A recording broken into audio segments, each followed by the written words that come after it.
Asante sana Mheshimiwa Spika kwa kupata fursa hii ya mimi kuunga mkono hoja, na nawapongeza sana mawaziri Mheshimiwa Profesa Kitila Alexander Mkumbo pamoja na naibu wake Mheshimiwa Stanislaus Nyongo, vile vile Mheshimiwa Dr. Mwigulu Nchemba na naibu wake Mheshimiwa Chande, makatibu wakuu na watumishi wote kwa mahudhurisho mazuri sana na hoja walioleta mezani hapa, ambayo inasaidia kuhitimisha kwa kishindo kikubwa ngwe ya kwanza ya awamu ya 6 ya Mheshimiwa Dr. Samia Suluhu Hassan, na vile vile kutuandaa kuanza kwa kishindo ngwe ya pili ya awamu ya 6 ya Mheshimiwa Rais wetu Mheshimiwa Dr. Samia Suluhu Hassan. Na kwa sababu hapa tunahitimisha ngwe, Mheshimiwa Spika, na bunge litavunjwa kesho kutwa, naomba nitoe kwanza shukrani nyingi sana kwako wewe kwa uongozi mzuri wa bunge letu hili na kwa mafanikio yako hapa, sio hapa kwenye bunge tu, lakini kutung'arisha duniani huko kwa nafasi uliyoshika kama rais wa mabunge ya dunia, na vile vile Mheshimiwa Zungu, na napenda kumshukuru sana mwenyekiti wa kamati yetu ya elimu, utamaduni na michezo na wenye vitu wengine wote wa bunge pamoja na wabunge wote kwa kufanya kazi vizuri mpaka hapa tulipofika. Na haya nitakayoeleza ni yale ambayo wenzangu wanaeleza, vile vile kuonyesha kwamba kwa kweli serikali katika kipindi hiki, katika awamu ya 6 imefanya kazi kubwa sana. Tunaondoka hapa kifua mbele, tunajivuna, tunafurahia na tunajua baada ya kutiki Oktoba tunaanza tena kwa kishindo kwenye ngwe ya pili ya awamu ya 6. Mheshimiwa Spika, Mheshimiwa Deo Sanga na Mheshimiwa Abubakar Asenga wamezungumzia kidogo umuhimu wa mafunzo ya amali, umuhimu wa sisi kuwekeza vizuri katika mafunzo ya amali. Napenda kuhakikisha kwamba kupitia mpango uliowasilishwa na bajeti iliyowasilishwa tumejipanga vizuri. Tunaendelea na kazi ambayo imeshaanza kwenye bajeti zilizopita kwa kutekeleza mageuzi makubwa ya elimu ambayo alianzisha rais wetu Mheshimiwa Dr. Samia Suluhu Hassan, na wote tunakumbuka aliagiza, amesimamia na tumeweza kukamilisha blueprint ya utekelezaji na yeye mwenyewe anafuatilia. Nitakumbusha tu yale ambayo tulikubaliana yalipitishwa kwenye sera kwamba kuanzia 2027, na bajeti hii inatusaidia sana kwenye maandalizi, elimu ya lazima Tanzania itakuwa ni miaka 10, sio miaka 7 tena. Kwa kila mwanafunzi Mtanzania lazima afike kidato cha 4. Upande wa Zanzibar wanafanya hivyo. Upande wa bara tumekuwa tukiishia darasa la 7 kama elimu ya lazima. Tulikuwa hatuna instrument yote ya kulazimisha mtu yote kuendelea mbele. Kwa maelekezo ya rais wetu Mheshimiwa Dr. Samia Suluhu Hassan ameweza kutuhakikisha kwamba Tanzania yote, bara na visiwani, sasa tunaenda kuwa na elimu ya lazima ya miaka 10, na mtoto akimaliza elimu yake kama ameanza na miaka 6 kama inavyotakiwa kwa taratibu zetu na sera, atamaliza wala akiwa na miaka 16. Kwa hiyo wakati huo atakuwa tayari kuingia kazini. Sasa katika mageuzi haya kama alivyosema Mheshimiwa Deo Sanga na Mheshimiwa Abubakar, tumejiandaa kwa ujenzi wa mfumo wa amali na shule. Na juzi hapa tukiwa Simiyu, rais wetu alizindua kwa kuweka jiwe la msingi ujenzi wa shule za amali ufundi. Maana amali kuna amali michezo, kuna amali kilimo, kuna amali uvuvi, kuna amali muziki, kuna amali ufundi. Technical Secondary School alizindua kwa kuweka jiwe la msingi shule ya kwanza ambayo ni kielelezo cha ujenzi wa duru ya kwanza ya shule 103 hapa Tanzania ya mafunzo ya amali ufundi, yani Technical Secondary School. Na Mheshimiwa Spika, kama ambavyo umefuatilia na pengine uliona mbali sana, itajengwa vile vile shule kama hiyo pale Uyole, na mipango hiyo iko mbioni. Kwa hiyo shule hizi zinajengwa kwa nchi nzima. Hii ni duru ya kwanza, tutajenga duru nyingine na nyingine, na shule nyingine za amali takriban 115 ambayo sio ufundi tayari zimeshaanza kufanya kazi. Kwa hiyo ningependa kuhakikishia Mheshimiwa Sanga na Mheshimiwa Abubakar Asenga kwamba kazi hii inaendelea, na hayo ni maelekezo ya rais wetu, ni maono ya rais wetu. Kwa hiyo wizara haina choice na tunafurahia kutekeleza kazi hii inavyoendelea. Na lazima nifafanue kidogo, na sitaelezea mageuzi yote, lakini nitaelezea tu mafunzo ya amali ufundi. Mwanafunzi yote atakayesoma sekondari ya amali ufundi akienda high school anaweza akachagua kurudi elimu jumla akafanya miaka 2, au akaenda polytechnic akafanya miaka 3. Polytechnic kama ilivyokuwa DATEC. Sasa hivi kwa maelekezo ya rais wetu Mheshimiwa Dr. Samia Suluhu Hassan tumekamilisha ujenzi wa polytechnic ya kwanza mpya hapa Dodoma, inaweza kachukua wanafunzi 1500. Sasa hivi tumeiegesha DIT kabla hajaanza kusimama pamoja. Ita constitute high school ambayo inatoa cheti cha form 6 na diploma baadaye, na focus sasa hivi ni kwenye tehama. Tunajenga nyingine Mwanza, nadhani itakuwa Magu. Tunajenga nyingine Kigoma, tunajenga nyingine Mtwara, tunajenga nyingine Morogoro, tunajenga nyingine upande wa Zanzibar. Kwa hiyo tutakuwa na polytechnic hizo ambazo zinaandaa kuwachukua wanafunzi katika mafunzo ya amali. Ni kuhakikishia tu wenzangu waheshimiwa wabunge waliosema swala hili kwamba kwa kweli tunaenda vizuri sana.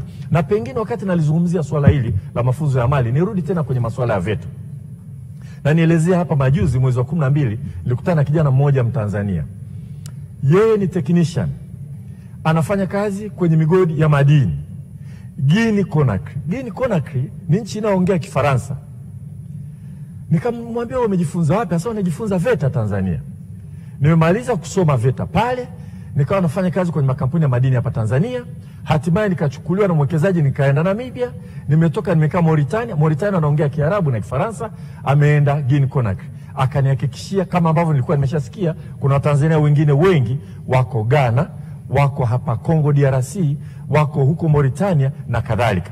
Maono ya rais wetu ni kufungua fursa hizo kwa vijana wengine wote hapa Tanzania. Rais wetu ameagiza, na kama tunavyofahamu kwamba kila wilaya ambayo haina VETA ya serikali tujenge VETA ya serikali. Ujenzi unaendelea katika wilaya 64 Tanzania nzima. Na vile vile aliagiza, na mtakumbuka waheshimiwa wabunge, wakati rais wetu anakula kiapo, kulikuwa na mikoa 5 haina VETA za mikoa. Nyingine ujenzi ulikuwa umeanza hujakamilika. Lakini alivyoingia madarakani haraka, bajeti ya kwanza alihakikisha kwamba fedha zinaenda kukamilisha VETA ya Geita ambayo tunataka iwe dedicated kwenye mambo ya madini. Tumekamilisha VETA ya Simiyu, tumekamilisha VETA ya Ludewa na VETA ya Rukwa. Sasa hivi ujenzi wa VETA ya mkoa wa Songwe inaendelea. Kwa kuangalia fursa hii ya VETA kwa vijana kuweza kupata kazi ndani ya nchi na nje ya nchi, kwa kweli lazima tumpongeze sana Mheshimiwa Rais kwa maono yake haya na kuhakikisha kwamba tunatenga fedha kwa ajili ya kuhakikisha kwamba vijana wetu inakuwa rahisi zaidi kupata ajira. Mheshimiwa Samsha Vuai nahodha amezungumzia sana masuala ya Nelson Mandela na elimu ya juu kwa ujumla wake. Labda niseme tu, katika elimu ya juu, rais wetu alivyoingia madarakani alikuta kuna mradi unaitwa HEET, Higher Education for Economic Transformation, ambao ulikuwa umefocus kuendeleza campus zile ambazo zilikuwa zipo. Lakini aliagiza tubadilishe mradi ule wa World Bank kuhakikisha kwamba mikoa ambayo haina chuo kikuu ipelekewe campus za vyuo vikuu. Kwa mfano, na nitatoa mfano mmoja tu. Mkoa wa Kigoma sasa hivi utakuwa na kampasi ya chuo kikuu cha Muhimbili cha afya shirikishi kwa upande wa kule, na ujenzi tayari umeshaanza. Mikoa mingine yote ukiacha mkoa wa Pwani ambao tutawekea mkakati wake utakuwa walao na kampasi ya chuo kikuu. Kwa mfano Mtwara, waheshimiwa wabunge wa Mtwara mmesema muda mrefu sana kilikuwa ni kilio cha Mtwara. Rais wetu alisikia akaagiza tuchukue vile vyuo viwili, Mtwara ufundi, Mtwara kawaida, tumeviunganisha vinakuwa kampasi ya chuo kikuu cha sayansi na teknolojia cha Mbeya, kuhakikisha kwamba tunatimiza azma ya rais wetu. Lakini kwenye hili kuna swala la mikopo ya wanafunzi, na wanafunzi wanisikie, wa elimu ya juu. Wakati rais wetu Mheshimiwa Dr. Samia Suluhu Hassan anakula kiapo cha kuongoza nchi yetu, mikopo ya elimu ya juu ilikuwa ni bilioni 464. Sasa hivi bajeti hii aliyoleta Mheshimiwa Mwigulu hapa bungeni, bajeti ya mikopo ya elimu ya juu pamoja na ile kidogo ya diploma ni bilioni 839. Ni karibia mara 2 ya bajeti ambayo Mheshimiwa Rais aliipata. Kwa pamoja na kwamba tunajua tunahitaji kwenda zaidi na zaidi, lazima kwa kweli tuwe wepesi kushukuru na kupongeza kwa hatua kubwa hii. Na kwenye masuala ya sayansi ambayo Mheshimiwa Nahodha alizungumzia, labda niseme chuo kikuu hiki cha Nelson Mandela tumekidedicate kama research university, kwa hiyo kina postgraduate tu na tutajitahidi kisilete undergraduate. Nimeshapata kibali na mwalika waziri wa sayansi, teknolojia na ubunifu wa Afrika Kusini atakuja kukitembelea. Kinabeba jina la Mandela. Tunadhani tunaweza tukashirikiana nao kukifanya hiki chuo kwa kweli cha kimataifa zaidi, kinyanyuke zaidi juu. Lakini tumeanzisha kampasi ya Indian Institute of Technology pale Zanzibar, na tumesema ni kampasi ili kuhakikisha kwamba vile viwango vyao ambavyo ni vya juu sana duniani navyo tunaviona hapa Zanzibar. Na kwa kweli tunapata wanafunzi sasa hivi kutoka dunia nzima wanakuja Zanzibar katika kile chuo na tunakisupport. Na katika Mheshimiwa, labda nimalizie la kufundisha Kiswahili tu Mheshimiwa, dakika moja tu. Ningependa nianze kumzungumzia rais wetu, lakini nitakuwa na abuse nafasi ambayo umenipa.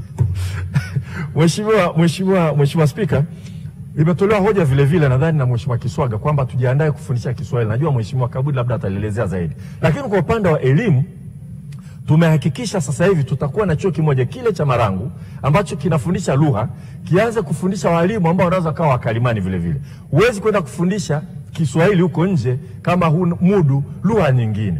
Kama unaenda nchi za Latin America uongee Kispaniola, unaenda Arabuni uongee Kiarabu. Kwa hiyo kule kwa kuanzia tu tutahakikisha kwamba tunaweka maabara ile maabara yale ya lugha ya Kichina, Kifaransa, Kiarabu kwa kuandaa walimu ambao wanaweza kufundisha Kiswahili, Kiingereza na hizo lugha nyingine, ili wengine kama wafundishi wao wakalimani waende wakafundishe na Kiswahili sehemu nyingine. Mambo ni mengi Mheshimiwa Spika, kwa kweli muda hautoshi. Tumpongeze rais wetu na tunatumaini kwamba tunaweka tiki wote Oktoba ili mguu ya pili haya mambo makubwa ya kishindo yaendelee. Mheshimiwa Spika, naunga mkono hoja. Asante sana. Tumedhamiria tunaboresha elimu yetu.